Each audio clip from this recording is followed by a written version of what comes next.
I got some deliveries, and this time it is from Sharon's Kitchen Table. Sharon's Kitchen Table is known for their homemade gourmet food trays. And their food tray comes in two sizes, a full-size tray and a half-size tray. So whether small gatherings man or big gatherings, naagi size of tray nga para ninyo. But what I am having here are the sampler sizes kay gusto na pasuwayan na ko, isample na ko ilang top 7 bestseller nga dishes. So what we have here is the roasted rosemary chicken with onion stuffing. Then naasad tay baked salmon. Then we also have here the Surfin ribs. And their baked penne nga I've heard mo ginilahang bestseller. Then their Gambas Al Ajillo.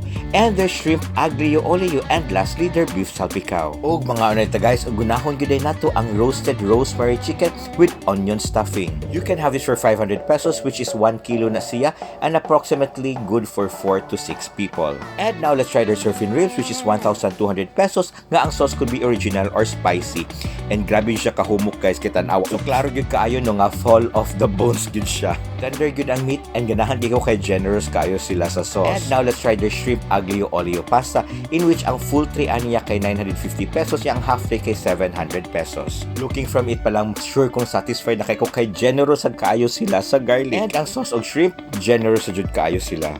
And now we're having their Gambas Al Ajillo, in which 1,300 siya for 1 kilo. And again, what I've noticed, generous jud sila sa sauce and even sa garlic pud ani. And speaking of garlic, ang ilang beef Salpicao kay grabe sa jud ka generous ug ganahan gyud ko guys kay lami kay ilang garlic na bits nga gipatong silang Salpicao. And now let's try their best seller, the baked penne.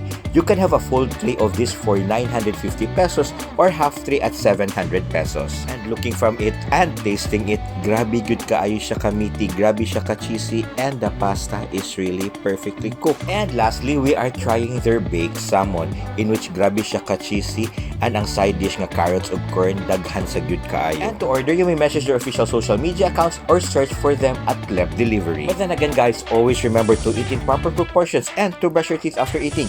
And lastly, to follow me on all my social media accounts, and let us continue to stay safe, stay healthy, and just keep smiling. Bye-bye!